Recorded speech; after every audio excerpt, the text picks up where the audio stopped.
Salom do'stlar, bugungi videomizda men 500 ming so'm evaziga 2026-yilda hali ham sotib olishga arziydigan top 5 ta telefonlarning ro'yxatini sanab ko'rsatib o'taman. Kutilmasam ketdik.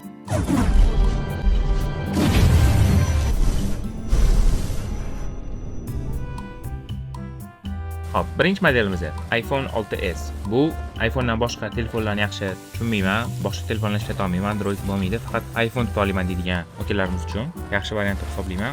iPhone 6s modeli hali ham 2026-yilda sotib olishga arziydi.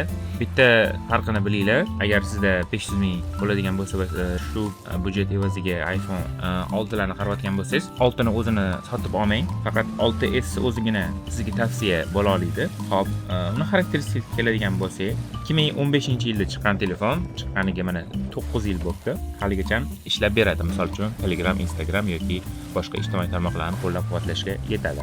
Bo'lmasa xotircha. Uni ekran hajmi 752-1334 pikseldan iborat. Ya'ni video ko'rmoqchi bo'lsangiz, to'g'ri 1080 pikselga qo'yib videolarni ko'ra olmaysiz. Undan o'zi ma'no yo'q, chunki ekran hajmi 750 piksel bo'lgani uchun baribirga ham undan ma'no qolmaydi. Shuning uchun ham 720 pikselda videolarni sifatini ko'rganingiz yaxshi. Hop, unda yana 6 ta yadroli grafik karta bor va protsessor A9 chipidan iborat.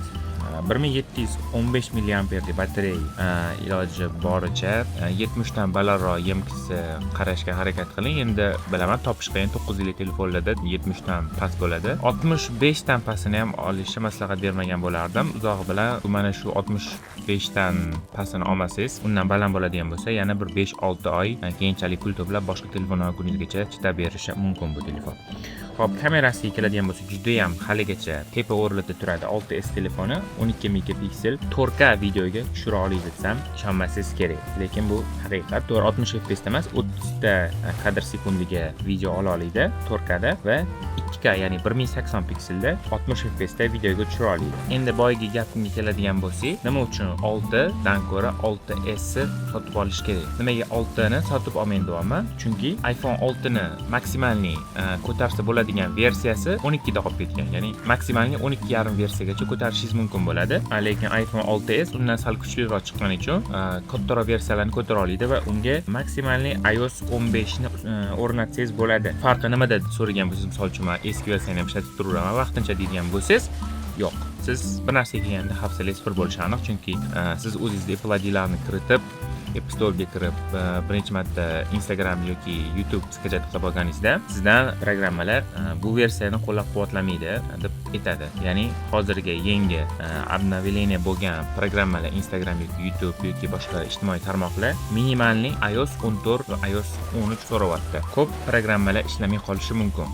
Hop, keyingi modelimizga keladigan bo'lsak, Samsung telefonini tutishni xohlaganlar uchun men sizlarga Samsung Galaxy A10s telefonini maslahat bergan bo'lardim. Bu telefonni bemalol 500 ming so'mga topishingiz mumkin bo'ladi. OLX va yoki shunga o'xshagan platformalardan. Bu telefon chiqqaniga salkam 7 yil bo'ldi, 2019-yilda chiqqan va maksimum Android 11-versiyaga ko'tarsa bo'ladi. Va uni xotirasi 32 GB dan iborat bo'ladi. Operativ xotirasi 2 yoki 3 bo'lishi mumkin. Yaxshi tomoni batareykasi normalniy 4000 mAh va kameralari ham uncha yomon emas. Albatta, kundalik hayotga normalniy bo'ladi. Siz buni kamerasi orqali 1080 pikselda 30 fps maksimum videoga tushirishingiz mumkin bo'ladi. Va uni protsessoriga keladigan bo'lsak, 8 ta yadroli 2 GHz Cortex A53 protsessori ichida joylashgan. Ekran hajmi ham xuddi iPhone ga o'xshab unchalik katta emas, 720 ga 1520 pikseldan iborat maksimum. Shuning uchun 2K tasvirda videolarni ko'ra olmaysiz. Maksimum 720 piksel qilib ko'rishingizni maslahat bergan bo'lardim agar sotib oladigan bo'lsangiz. Va yana sizlarga bitta qo'shimcha eslatma, sizlar bu pulga A20 yoki A30 yoki A40 telefonlarni ham topishingiz mumkin Samsungni. Lekin bu modellar sal kamroq chiqqani uchun A10s telefonni sal topish osonroq bo'lgani uchun sizlarga shu telefonni maslahat beryapman. 500 ming so'mga A50 telefonni ham topishingiz mumkin, lekin menimcha aybi ko'proq bo'ladi yoki 500 ming so'mdan ko'ra ozgina oldiga pul qo'shib sotib olishingiz mumkin, masalan uchun 600 ming yoki 650 ming so'mga. Mana endi batareykasi menga juda ham mustahkam bo'lsin, arzonroq bo'lsin, qolgan narsalari uncha ham muhim emas deb hisoblaydigan va Redmi ni yaxshi ko'radigan aka-ukalarimiz uchun Redmi 8 va Redmi 9A smartfonlarini tavsiya qilgan bo'lardim. Bilaman, endi ko'pchilik Redmi 9A smartfonini juda ham yomon ko'radi. Buni sababini aytib o'tirmayman. Negaligini o'zinglar ham bilasizlar. Shuning uchun hozir Redmi 8 ni maslahat beraman. U ham 2019-yilda chiqqan, salkam 7 yil bo'ldi chiqqaniga va operativkasi sal yaxshiroq. Samsungga qaraganda 3 va 4 GB dan iborat operativkasi bo'ladi. Xotirasi ham 32 yoki 64 ni topishingiz mumkin bo'ladi. Kamerasi uncha yaxshi emas. 12 megapiksel bilan 1080 pikselda olsangiz bo'ladi 30 fps kadr sekundiga. Batareykasiga keladigan bo'lsak 5000 mAh bo'ladi. Men bu telefonni qo'ldan ko'p telefon tushirib yuboradigan aka-ukalarimizga maslahat bergan bo'lardim.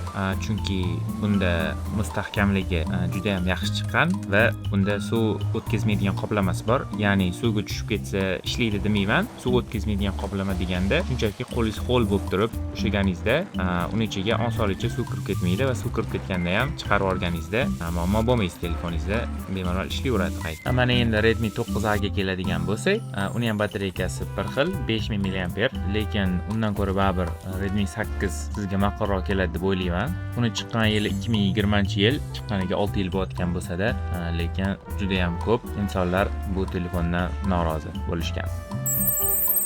Navbatdagi telefonimiz ayollar uchun juda ham mos keladi deb o'ylayman. Telefonim chiroyli bo'lsin deydiganlar uchun Vivo Y11 telefoni juda ham chiroyli qizil rangida chiqqan. Bu telefonning ham batareykasi juda ham yaxshi, 5000 mAh dan iborat bo'ladi.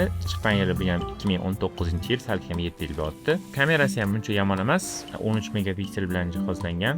1080 pikselda videoga tushirishingiz mumkin bo'ladi. Operativ xotirasi 2 va 3, asosiy xotirasi 32 GB dan iborat bo'ladi.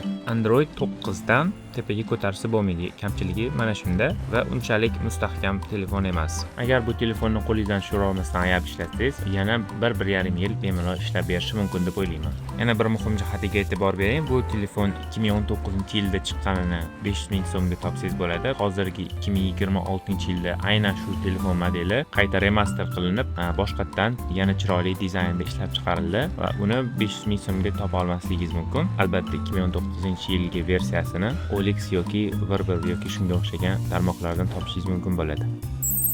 Va so'ngida knopkali telefonlarga qiziqadigan Nokia telefonini qidirib yurgan akalar uchun Nokia 6300 4G variantini sizlarga tavsiya qilgan bo'lardim. Bu telefon Nokia 6300 klassik telefonini 2021-yilda remaster qilingan versiyasi bo'ladi. Xuddi o'sha dizaynga juda ham o'xshab ketadi, lekin bunda internet yaxshiroq ishlaydi. Ya'ni aytmoqchimanki, unda hattoki YouTube, WhatsApp va shunga o'xshagan internetga kira oladigan ilovalar bo'ladi.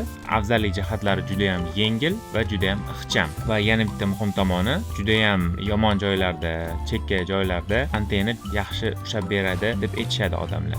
Kamchiliklariga keladigan bo'lsak, kamerasi unaqa yaxshi emas, 0.3 megapikseldan iborat. Albatta siz rasmga olish uchun sotib olmaysiz. Uni xotirasiga ham unaqa tayanib qolmaysiz deb o'ylayman, chunki operativ xotirasi 512 megabayt bo'ladi va asosiy xotirasi 4 gigabayt bo'ladi. Asosan musiqalarni yuklab olib eshitishga qulay deb o'ylayman.